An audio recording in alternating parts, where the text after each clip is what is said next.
Broadcasting live from the Capital OTB studios, this is Racing Across America with Seth Merrow. We'd like to thank Gulfstream Park for their sponsorship of this program and some of the other programming and events here at Capital OTB. Gulfstream Park's championship meet features great racing now through Florida Derby weekend at the end of March.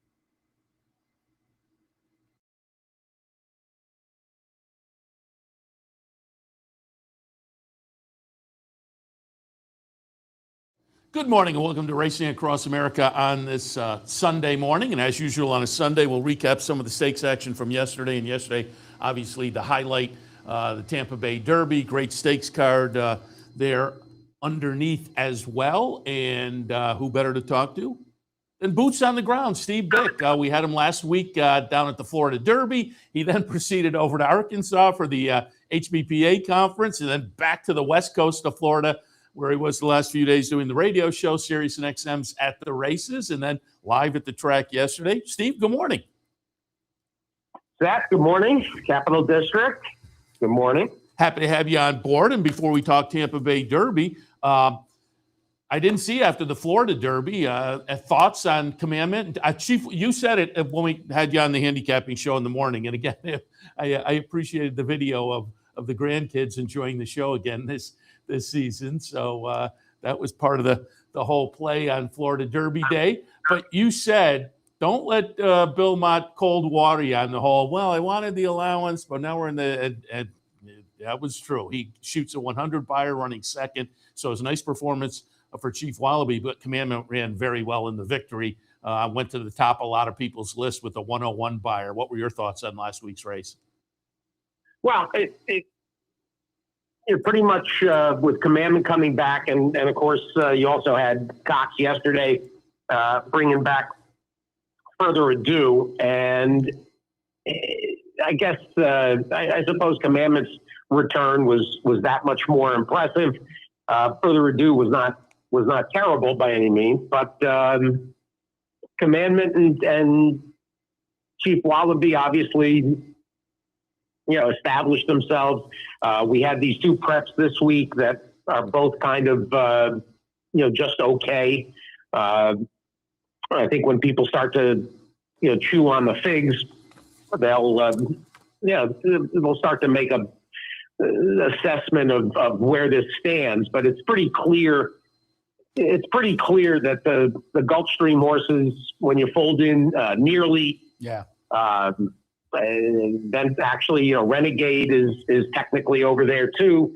And it feels like, that's our strongest hand right now as we, move into the 100-point range for preps. We still have Virginia next week. And then, then we get into, the serious, mile and an eighth races and beyond. The two last week in the Rebel looked good too. Class President, that was a ding-dong battle with Silent Tactic. Yeah, and Silent Tactic is a horse that I like.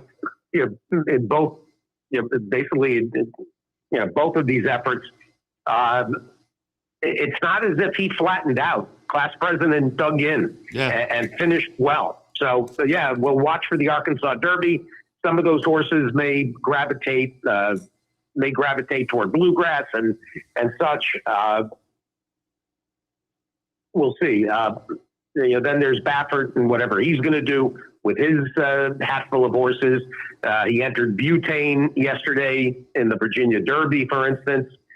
Patenti wins that San Felipe yesterday. 89 buyer. I just put those figs up. Modest fig. So there's a lot of ground to cover yet. Nobody needs to make their Derby pick now. I totally agree. We were talking about that on our Derby show on Friday, and you look at your top 10 if you have put a list together, and your top 5 maybe up at the top now, but I don't know if you have a whole lot of confidence you have the Derby winner there yet. So going to be interesting, and we'll talk a little bit about Tampa Bay Derby in a second. But I also wanted you just to recap because I listened to the show this week, and again, you were down at the HBPA convention at Oak Lawn. And I just, obviously you were putting out information on Twitter, but also the radio show. A lot of the players in the industry were there. Anything interesting come out of the HBPA meeting?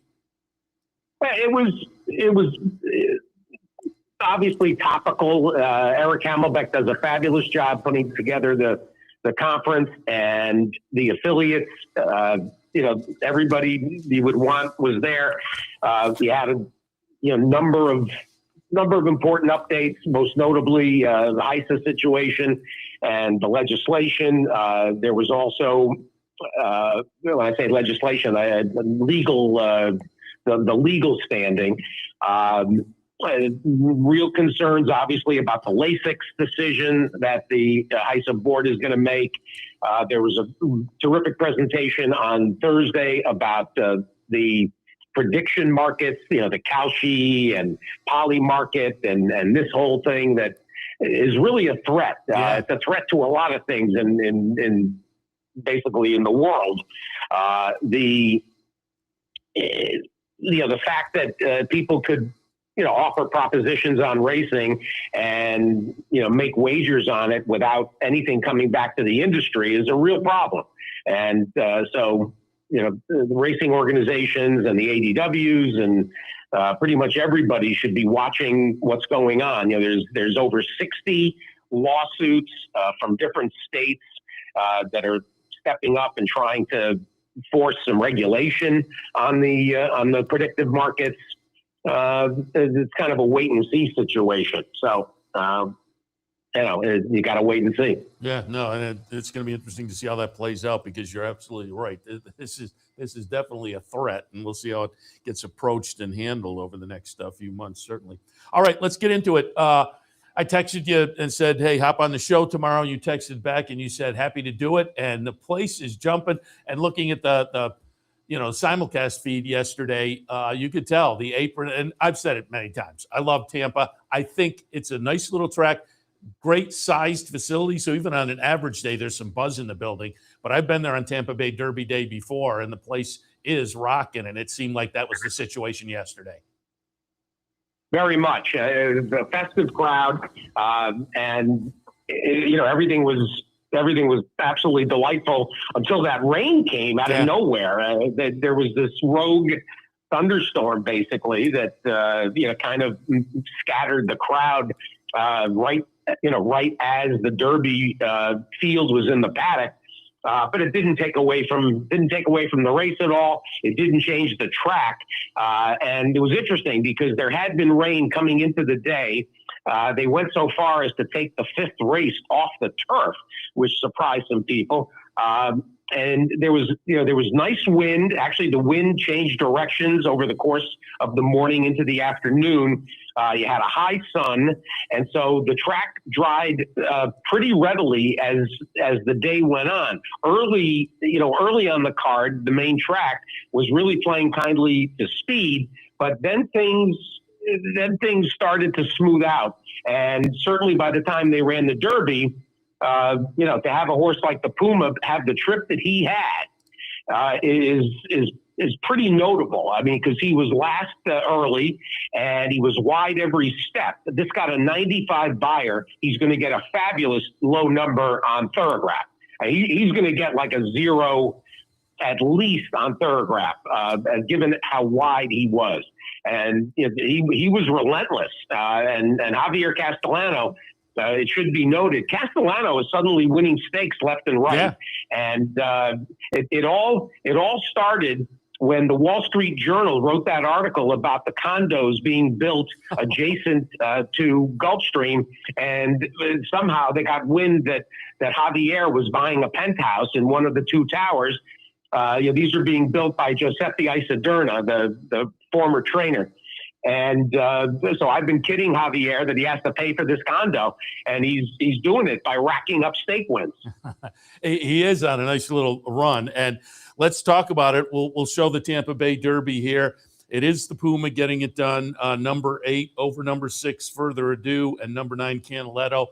They were all ding-donging it down to the wire. I put Canaletto on top. I had Further Ado underneath, and then I used Power Shift. Power Shift was a little bit disappointing. I didn't know what to do with the Puma. I see on your picks, you had the Puma right in the mix under Power Shift, so you had the Puma in there, but came into this race as a maiden, so broke his maiden in the Tampa Bay Derby in career start number 3 off a third-place finish in the Sam Davis in the previous start, and as you say, it was a very nice performance. I thought it was a good performance for all 3 of them, given the situation. Only the second start for Canaletto and the comeback off a long layoff for Further Ado. But again, your thoughts on the Tampa Bay Derby? Well, you talk about the Puma, and I basically from conversation during the week, the Puma was the horse that I kept bringing up as the right price. And I honestly got a lot of arguments. A lot of people saying, "Oh, that Sam Davis, that shows that he doesn't." These are 3-year-olds in March. Yeah. I mean, you mentioned Power Shift. Everybody was so impressed with the Power Shift performance with that maiden race, and a lot of people. I mean, I put him on top because Emerging Market and him, the show that they put on Sam Davis Day, how do you not respect that performance? And you kind of figure, all right, Todd's hitting on all cylinders right now, and shouldn't he go forward? That was 1 mile and 40 yards, so it was 2 turns, and you think, okay, Power Shift makes sense. So I put the 2 maidens on top, because there was a number of reasons to sort of be a little bit against Forever Ado coming back in this spot. There's people who made an argument that the Kentucky Jockey Club wasn't all that great of a race. And then Canaletto being a little wide, I thought took away, potentially from him. So anyway, the Puma for me was the value horse. And all he had to do was run back to that maiden win, or to the maiden performance, and I thought he'd be very competitive. The way he won it was, I thought, really impressive, because early on you think, all right, he's got way too much to do to win from there. But not only on the backstretch did Javier, make a steady approach, the way he moved on the turn and forged to the lead at the top of the stretch, it was very impressive. And the thing that people, if they watch the replay, he was drawing off at the end. This was 1 mile and a 16. So we'll see what Gustavo Delgado wants to do about, either training up. I mean, some people have done that, including Todd Pletcher. But I would think they would run him again at 1 mile and an 8. And the way he finished, take a while. You don't get a good view of the gallop out, but you can see at the end, Further Ado and Canaletto are starting to idle, and he's starting to draw off at the wire. I was very impressed, and I was delighted. I mean, 1680 was exactly the kind of price that you wanted in here, and I had a couple of really tough beats earlier in the card, so I was thrilled with this result, and I had to smile a little bit, because every time I brought the Puma up in the preview conversations on the show, I got a big argument from people. I expected him to come back and run an A race. And for me, it's 20/20 hindsight, because I didn't know what to do with them. But you look back now, and those are, still a maiden to win the race yesterday was impressive. But you look at the first couple of races, ran second behind Chief Wallaby, and then again, third in the Sam Davis behind Renegade. So it was a couple of nice performances, certainly, to build on, and did that. And I'm just looking, I pulled up your Twitter feed here. 95 buyer, that's a good number, obviously. And again, I thought all 3 of them ran well, given the situation. Further Ado off the layoff, and Canaletto only the second start. Power Shift was a little bit disappointing.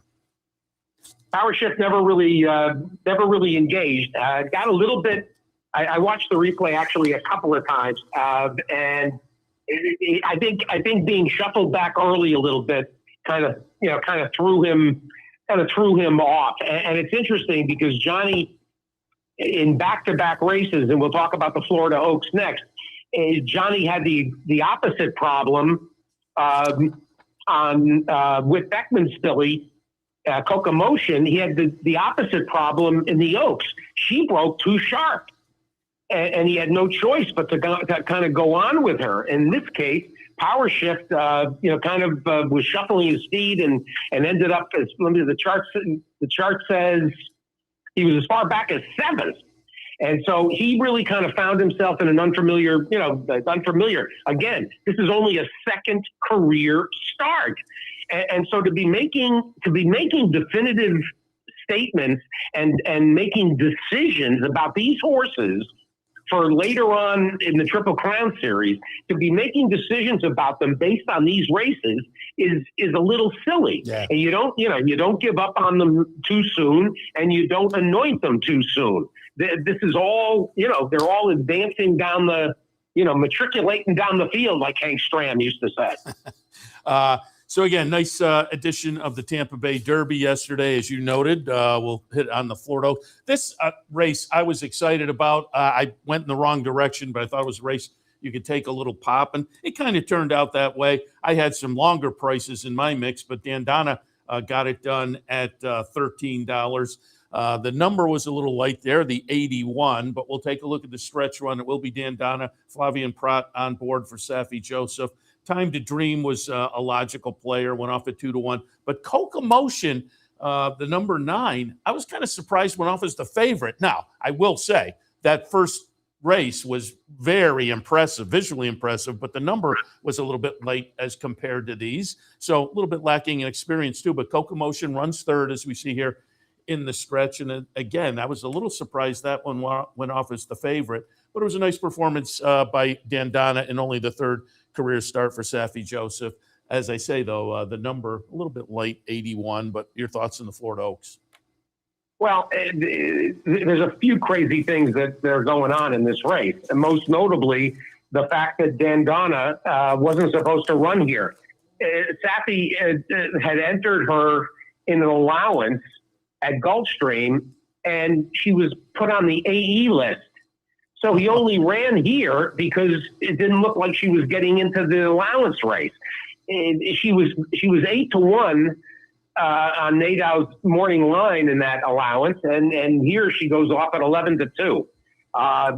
And she was like a marginal. She was sort of on the edge. The way I looked at the race, and this was a deep open group. Coca Motion, Coca Motion was everybody's now filly, off of that terrific maiden win.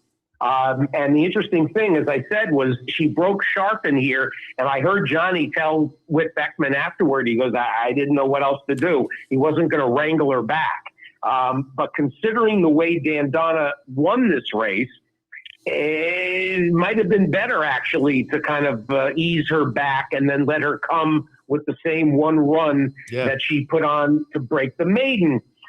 Time to Dream made a nice late run as the second choice.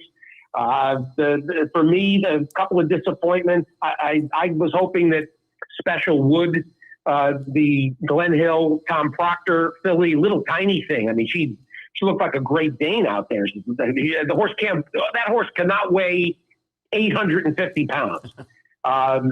She ended up way far back, and I Rosario, normally that's something that Rosario does well, but by the time he launched a bid, it was way too late, and the Exacta pair had already they had already launched their run.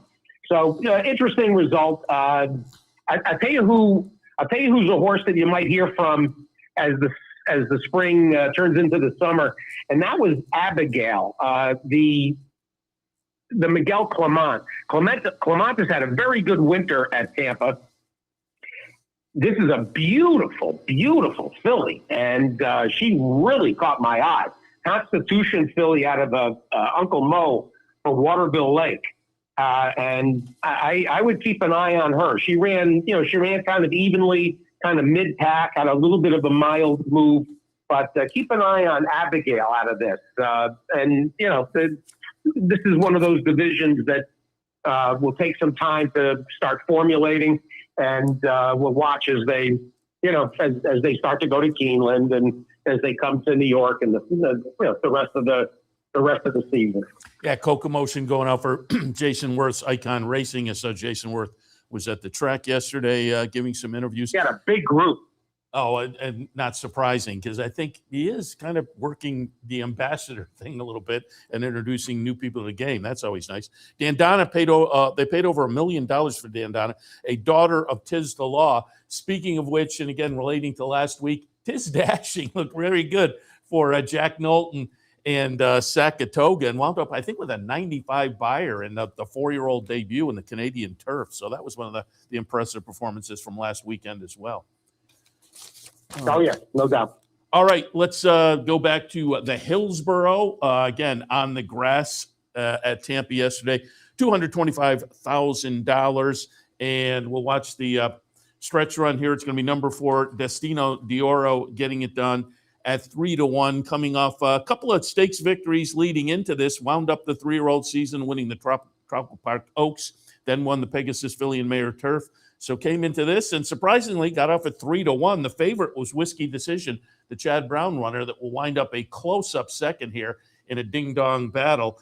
But it is Destino over Whiskey Decision, Proctor Street in third. I went with Child of the Moon, round up running fourth in there. 92 buyer for Destino d'Oro, so a good number. Your thoughts in the Hillsborough? Yeah, again, the older division. I thought Johnny actually moved too early on Proctor Street. And these were the four logicals. I'll tell you one thing: the money was really right. I know some people had a little bit of an interest in Scythian as maybe a price inclusion, and she was as dead on the board as could be. Yeah. Went off at 20-1. The two Chads, those were the 4 horses. And anybody saw the photo, any of the 4 could have won. Yeah, it was, as you say, a nice performance from all those. And it was one of those ding-dong finishes that had to take a look at the photo. All right, one race, or a couple of races earlier. It was the Columbia. And this one, that subdivision I like quite a bit, the 3-year-olds on the turf. I liked Alpi Land, so I was happy with the result here. It is Mark Cassie bringing this one in off a third in the Kitten's Joy, but won the Dania Beach in the prior start to start the season, and comes back and gets it done at Tampa yesterday in that Columbia. Number 5, Alpi Land over number 2, Proton. Naughty Nix, the number 1 horse. I thought that horse was interesting. I had that one in the second slot, ran third. But as folks can see here, an easy victory, a couple of lengths on the chart for Alpi Land with a 85 buyer. Your thoughts in the Columbia? Well, I didn't think Alpi Land had to win this race. I mean, she was obviously the horse to beat. I tried Naughty Nix, the Jeff Engler, who ran well and was reaching contention. But, Alpi Land won this with authority, and this was Javier Castellano's other stake win on the day. Graham's horse ran well, Proton. Congressional was sort of a meek, kind of a meek fourth in here. Again, these were the 4 logicals. What was interesting is this race ends up coming back faster than the Florida Oaks. And I'll have to talk to Cassie and Graham and so forth, and see what the decision-making process, was in here, because the Oaks is 1 mile and a 16, and this is a mile. Why? I don't know what differentiated these two groups. I mean, the chance to run in a Grade 3 versus this listed stake. So anyway, the division will keep. It'll keep. Adding, this is always fun, the mile, the 3-year-old, Philly turfers. But let's see who else emerges. And finally, the challenger and the horse to beat was obviously Disco Time at 2-5, the number 2 horse. But boy, this was an impressive performance, particularly given the number, a 102 for Disruptor, slight upset as the second choice, but upsets the challenger. Number 1 Disruptor, number 2 Disco Time, and number 6 Solo Venturi runs third in here, but a pretty clear third. But as I say, a nice performance from Disruptor with a triple-digit buyer. Your thoughts in the Challenger?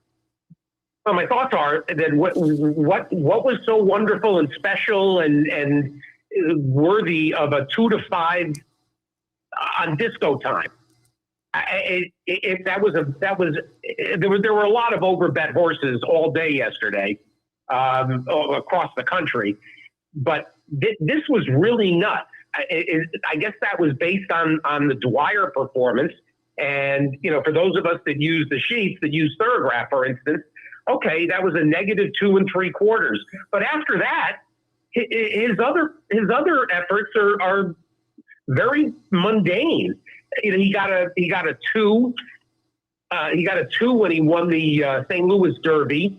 He came back and did not run particularly well in that Pegasus return. Yeah. So then people come back and bet him at 2 to 5.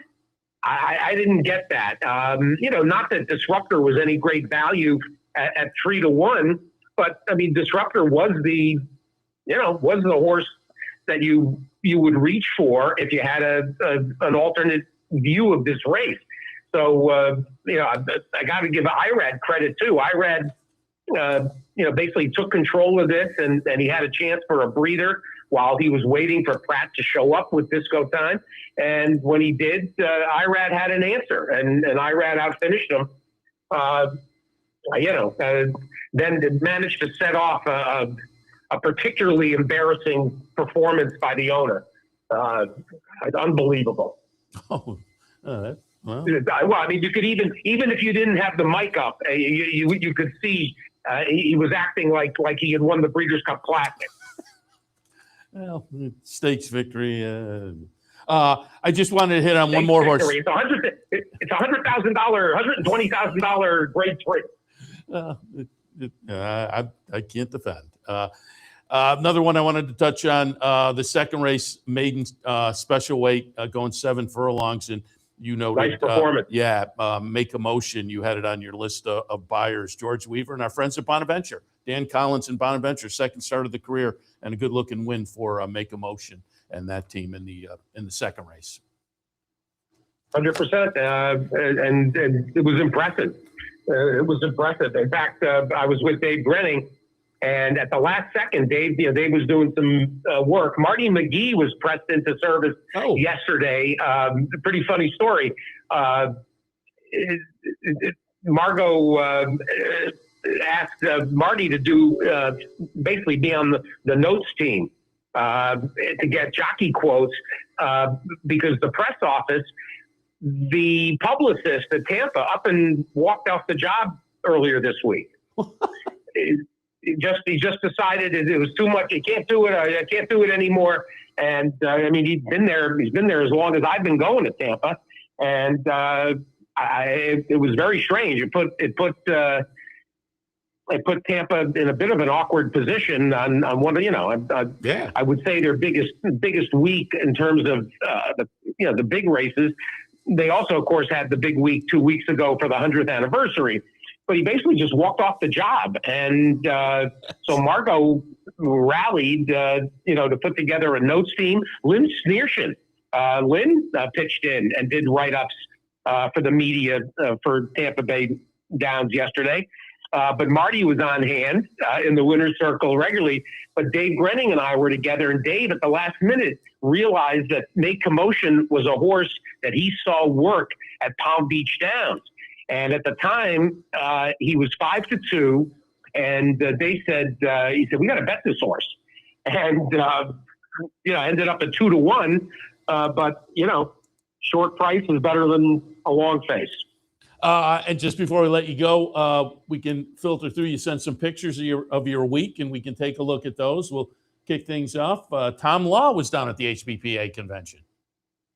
Well, Tom is the editor of the Horseman's Journal, and he basically puts together all the media and that kind of distribution of information for the HBPA. Jenny Reese pitches in too, but Tom basically writes the Horseman's Journal, the magazine, the quarterly magazine, And so Tom was on hand. That's Jinx Fires between us.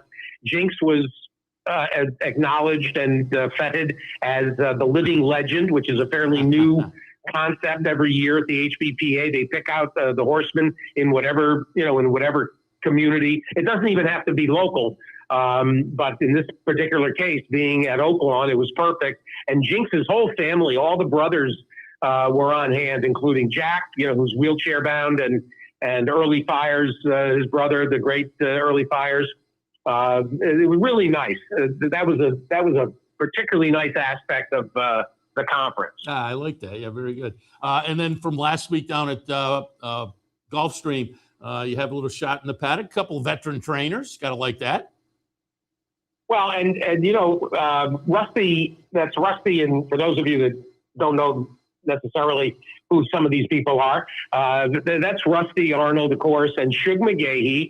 And it was funny when I took the picture. I said, I'm going to put this up, and I looked up their wins because I wanted to say, 3,000 wins between them, and it turned out that Rusty was at 1,998 wins on last Saturday. Oh, wow. So he's going to hit 2,000, and Shug was exactly at 2,400 wins. Those are two, and I called it a hard boot candid. Those are two of the best horsemen of their generation, and they're both a lot of fun to be around, and two of my favorite regular guests over the years, Shug McGahee and George R. Rusty Arnold II. Yeah, no question about it. Those are two vets and worthy of posting out there. Speaking of two vets and worthy of posting, you mentioned them already, former colleagues, but got together on the weekend. Dave Grenning and Marty McGee in the paddock at Tampa. Mostly, those are winner circle shots, and it's so much fun to see Marty. Marty is in the process of putting the finishing touches on his book, 50 Years at the Derby. He covered 50 derbies, nice. Did Marty McGee. And not just covered, he also attended 50 derbies. And he's pretty much done. He's got to put, I think he's got some editing he's doing, but I've got it. I've got the rough version, and it's terrific. It's filled with anecdotes and stories that have never seen the light of day, personalities. Really, I think it's going to be really well received. Marty's 50 years at the Derby. Oh, I like that. And good to see Tom Rooney, head of the NTRA, down. He'll be out in Vegas, obviously, in a week, I would think, but down in the paddock at Tampa Bay. Well, and that's Damon Thayer in the hat, and then there's a Florida legislature. I want to say Danny Burgess to the left, and I took this picture because it's going to come in. Yeah, this is going to come in to play later in the week. There is 7 days left in the Florida legislative session. And for those that, have been following the story about Gulfstream's attempt to decouple, it passed the House, the Florida House, but it hasn't even had a hearing in the Florida Senate. And essentially, the clock should run out on the Florida legislative session with the Senate not even bothering to bring it up. Good. Essentially a pocket veto by the Senate. So it looks like there's going to be a second session of the legislature. Last year, the industry was caught a little flat-footed, and they had to rally the forces, including Damon Thayer's consulting, essentially to beat back Gulfstream's attempt to decouple. And that was successful, and it looks like it's going to be successful again. Everybody that is associated with this fight is confident of where things stand. We still gotta see it through to the finish line, but it looks like the decoupling effort will be tabled yet again this year. Good. I'm knocking wood here, but that's what we like to hear. Speaking of that, after the Florida Derby last week, I spent a couple extra days, and I thought on Sunday, before I went to the beach, I thought, here I am in Florida. So I drove over to Hialeah. I'd never been there before. And I showed a little video yesterday. Yeah, I showed a little video yesterday. And the facility is amazing. I mean, it's kept up. I walked in and, it's very elegant inside, nice floors. And somebody was mopping the floor. I mean, and everything looks freshly painted. The track itself, there's grass growing on the track. But I was just amazed at the shape, the flowers on the facade and whatnot. It was really kind of it was fun. I'm glad I went over. But as I say, it was amazing to see the facility in just really great shape. Like other than having to redo the track, they could go in and run races there tomorrow in the shape the facility is in. But I'm glad I stopped over. It's just an absolutely stunning property. The backyard is, continues to be, pristine the way it was, during its heyday. The building would need, the clubhouse side. Obviously, the casino part is kept up 100%, but the rest of the building would need a little bit of freshening. There's no barns. The barns had gotten dilapidated. They were leveled. So there would have to be barns. There's some issues with trying to resurrect Hialeah. There was a moment, if you go back 10, 12 years, while John Brunetti was still alive, and there had been some overtures and some interest. There was even a suggestion at one time that the Breeders' Cup could either partner or buy Hialeah and turn it into a permanent home of the Breeders' Cup. The passing of John Brunetti, was always going to be something that hurt any prospect for racing returning to Hialeah. But it actually was the death, the really sad and untimely death of his son, Stephen, that really doomed any potential. Stephen was very much of the two brothers, of John Jr. and Stephen. Stephen was somebody that really loved the game the way his dad did. And John, it's not that John Jr. doesn't care about racing, but he just doesn't have the interest level to basically bring racing back to the track. Yeah. So if Gulfstream does go away at any point, it's a long shot that we could do anything as an industry with Hialeah. It's not impossible or out of the question, but and it would be wonderful. People would be so thrilled to be able to go back to Hialeah for racing, but it seems unlikely. Tampa, I will say this, that over the last, particularly yesterday, and in some conversation with certain people, with some horsemen and with a very prominent owner of a stallion farm, John Sikora, the idea that Tampa would be potentially the place to really dig your heels in, to maybe, do some work to the building, make it a little bit bigger, a little bit more formal, without taking away the charm of Tampa. But that there's a real interest from industry stakeholders and, some of the important people. Tom Proctor was saying the same thing to me yesterday, that if Gulfstream goes away, Tampa is the place that we need to rally around. Yeah, I've been curious that the conversation, it's interesting to hear you say that, because the conversation really kind of hasn't had Tampa in the mix, really. I mean, they've been mentioned, but they talk about let's do something up on Ocala, perhaps. That's been in the conversation. And yeah, Hialeah would be a long shot because, as you mentioned, the barns are gone. There's some apartment buildings back there now, so that would be tough. But I was just amazed at the shape the facility is in. And so, again, I'm knocking wood, hoping for the best down in Florida, because that's a big part of, obviously, the whole racing landscape in the wintertime, certainly. And I wanted to hit on one more picture before we let you go. You have an airport picture in here. I'm guessing Music City, Nashville. This is a funny little story. Rick Hammerly and I traveled to Bill and Hillary Clinton Airport in Little Rock to fly. Rick flew home. I flew back to Tampa. So we get to the end. For those that have been to Little Rock, it's a tiny little airport with only 12 gates.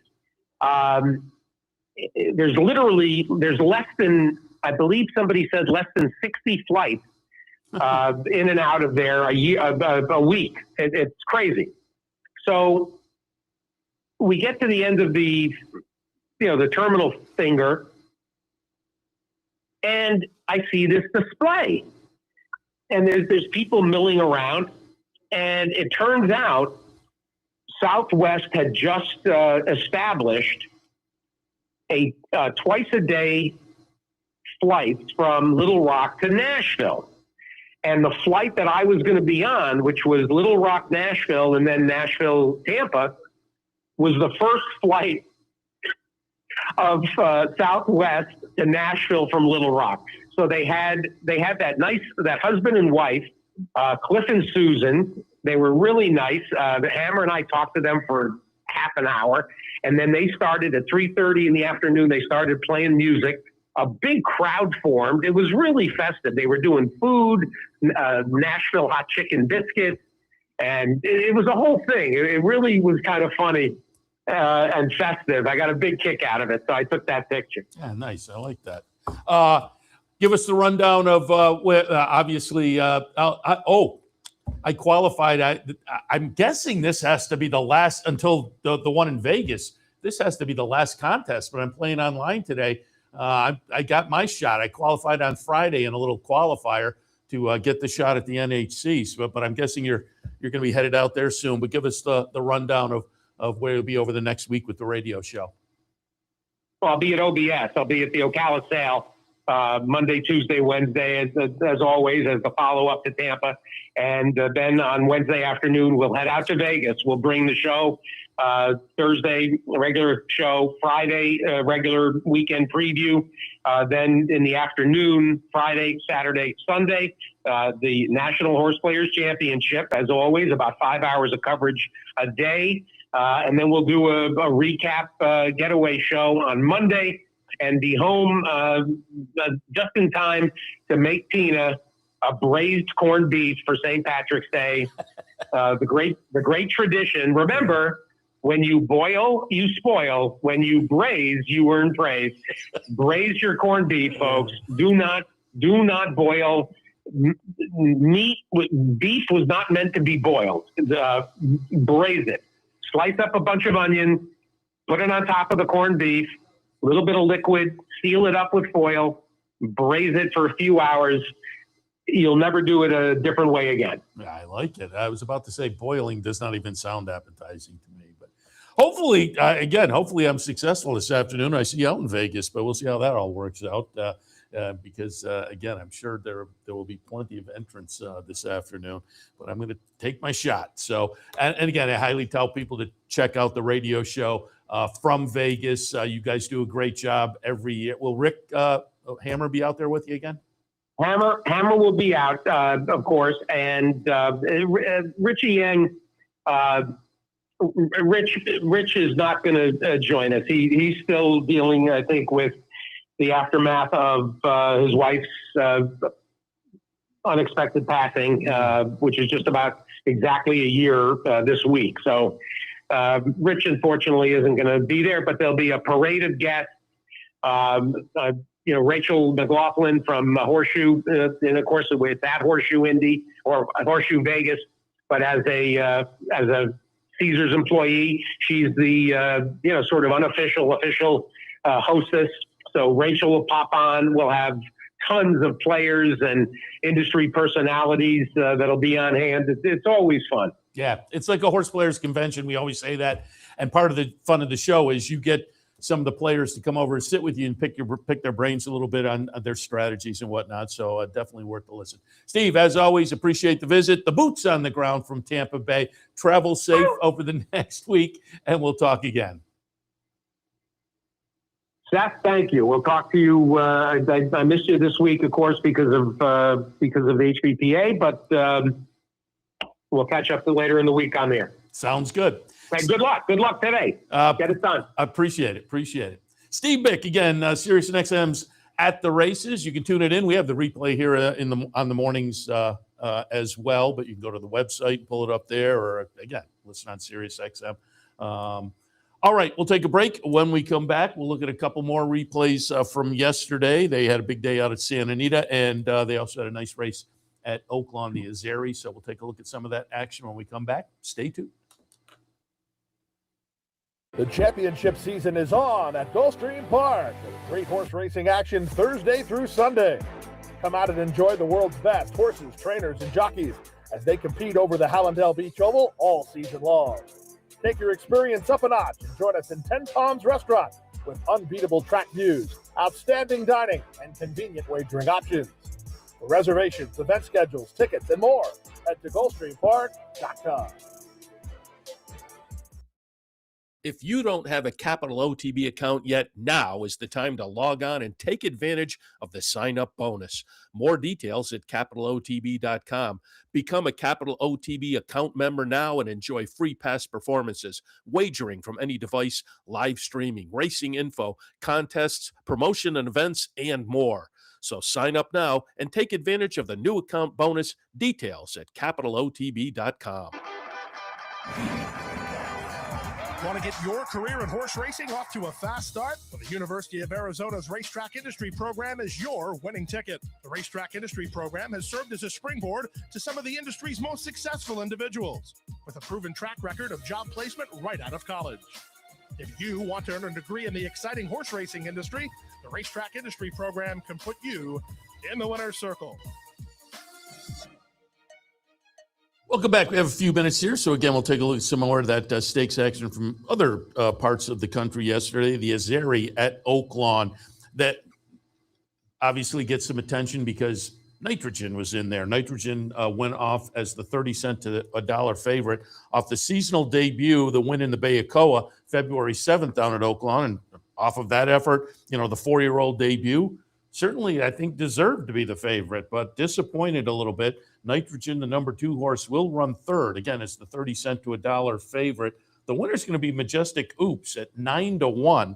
Majestic Oops, the number 3 horse, Francisco Arrieta on board. Regal, the number 5, actually runs second. And as you can see, better part of a couple lengths back, it is number 2, Nitrogen. You'll see they go by and Nitrogen fades, as I say, a couple of lengths behind the winner on the chart. So a little bit disappointing there for Nitrogen. Now, the track was listed as sloppy. Maybe that played into it. And it was also noted in the chart showery. So there was some weather there yesterday. Again, that might have played into it. Lacara was also in the race for Mark Cassie, horse I've liked throughout the career. Early in the career, really showed some potential. And then the last 3 starts prior to yesterday, maybe not as impressive, and wound up running 5th at 7-1 yesterday for Lacara. So a little bit disappointing for Nitrogen, a little bit disappointing for Lacara, but not for Majestic Oops, who's had a pretty good career in her own right. 6-year-old mare, 35 career starts, 9 wins now, 11 seconds, 4 thirds. This one has to have put her $400,000, right at around $1 million in earnings from Majestic Oops. So again, nice career for that one, certainly, and a nice win yesterday in the Azeri. We'll see who moves on to the Apple Blossom going forward. All right, let's go over to Santa Anita and take a look at some of the action there. We'll watch the stretch run to the Beholder Mile, $300,000 Grade 1 event for the fillies and mares, and the notable name in here at 10 cents to the dollar was Splendora for Bob Baffert. And Splendora came in with a 4-race win streak coming into this, including the Breeders' Cup Filly and Mare Sprint to end the 2025 season, and then starts out 2026 with a win in D. Wayne Lucas. And we can take a look yesterday at the Beholder, so keeps that win streak going. Unsurprisingly, as I say, at a 1-9 price. Chart margin winds up to be just under 6 lengths. Running second is Bless the Broken. Running third, and Joy. But Splendora now, another one with a very good career record. 12 starts, 7 wins, 4 seconds. Adds another Grade 1 yesterday with the Beholder Mile. But as I say, a couple of starts back before yesterday, Breeders' Cup Filly and Mare Sprint over Vava and Hope Road. So nice little older mare, 5-year-old mare in the Filly and Mare division. Nice runner for Bob Baffert. Splendora getting it done. Second start of the season, second win, second stakes win for Splendora. San Felipe yesterday. This was an interesting race. It was another Derby Trail race. San Felipe, 3-year-olds going a mile and a 16th, grade 2, couple $100,000. And it was the return of Brant. Brant, a $3 million purchase, lived up to that in the first 2 starts of the career, won the Maiden Breaker in July at Del Mar. So in a debut, breaks the Maiden. That's always impressive. Then goes on from Maiden Special Company into the Grade 1 Del Mar Futurity early in September, wins that, but winds up third in the Breeders' Cup Juvenile behind Ted Noffey. But Brant making the seasonal comeback yesterday. We can take a look at that one as Brant, the number 4 horse at 4-5, winds up 5th in here. So that's a little bit disappointing, certainly. But Brant, trained by Bob Baffert. Patente, the winner, the number 5 horse, also trained by Bob Baffert, and just gets it by a head. Robusto runs second, and So Happy runs third. Patente going off at 8-1. Again, a Bob Baffert runner coming off a career debut victory at the end of January, and then now follows up. So this is one to perhaps keep our eyes on. Certainly now comes into the conversation for the 3-year-olds, being only the second career start and getting it done. Brant, however, that was again, not particularly, was out there kind of making the early pace, and it was legit, 22 and change, 46 and change, 110, and then faded a little bit. And it seemed like Bob Baffert after the race was kind of saying, oh, off the layoff and with that pace. But I don't know. It was not an exciting performance on the comeback for the $3 million purchase. Also yesterday, the Kilroe Mile, as the name suggests, a mile on the turf. There were some interesting runners in here. Mibago for Mark Cassie shipping from Gulfstream Park.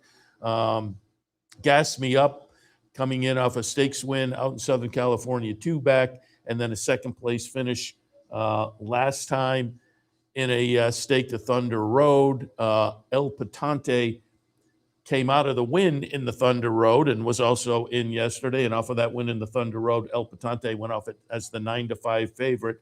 But we can take a look here as they come down the stretch. It's number 7, Final Boss, getting it done.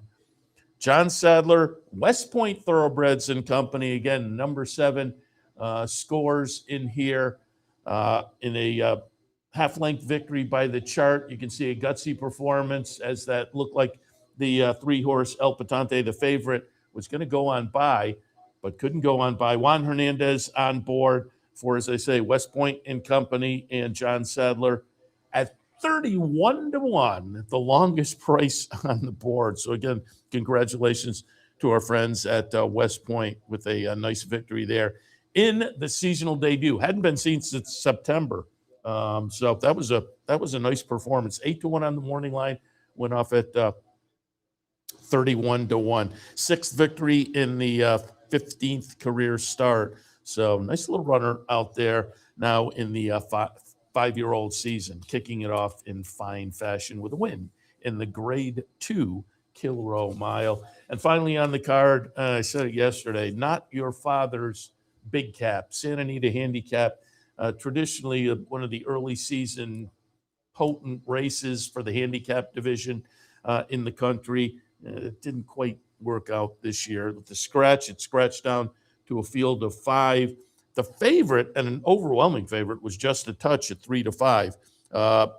Came in off a close-up second place finish in the seasonal debut off a long layoff, and the second place finish in the Louisiana down at the fairgrounds. Had been working over at Payson for Brad Cox, ships in to take the shot in the big cap. It was a disappointing performance for Just a Touch. We can take a look here, and it will be British Isles getting it done. The number 6 horse at 7-1, 6-1 vodka second, 3-1 getaway car runs third, and a 3-5, just a touch, runs fourth in here. Now, I would have thought in a short field like that with a short priced favorite, I would have thought I would have ballooned up the show prices. It did not. They were kind of typical show prices. I was a little bit surprised. That's one of those I would have thought somebody would have come in short field and dumped some show money on just a touch, but it doesn't seem like that's the case. And so nobody's jumping off a bridge in Southern California, it seems like, as the show prices were kind of logical, but the win price, $16 and change for British Isles. Richard Baltus, runner, getting it done. Fourth win in 24 career starts, and puts a grade 1 on the resume. But again, it's hard to look at that as a particularly strong grade 1 effort, but still grade 1 up on the resume now, regardless. All right, going to wrap it up for Racing Across America on this Sunday morning. We'll be back in a couple hours, less than that. We'll be back in about an hour or so with this afternoon's action.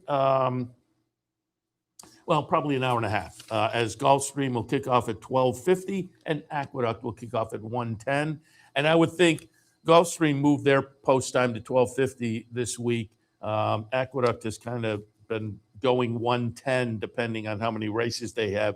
But with daylight savings kicking in today, I would think a number of tracks may adjust their post times over the next week or so. So be aware of that and adjust accordingly.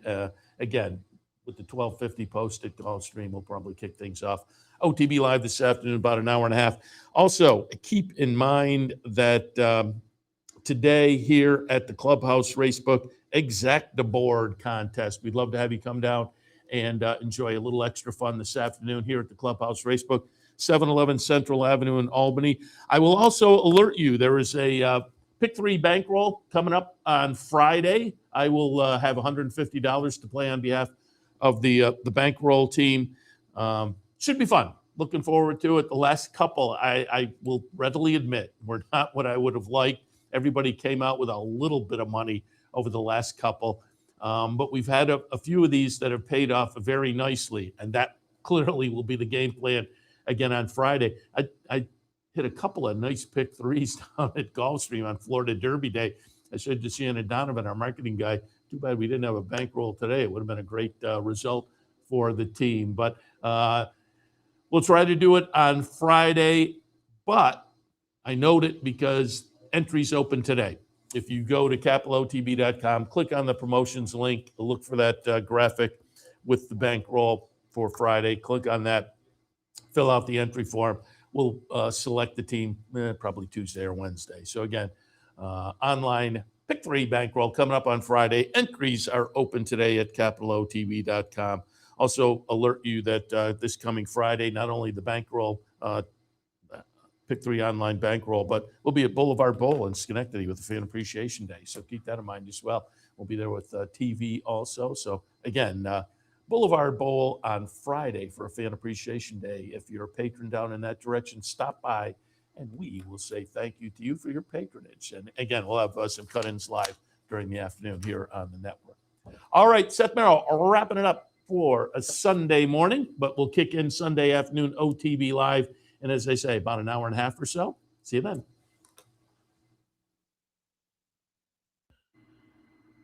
We'd like to thank Gulfstream Park for their sponsorship of this program and some of the other programming and events here at Capital OTB.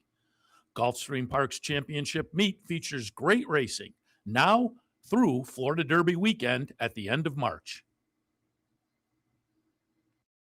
You're watching OTB TV, a service of Capital Off-Track Betting.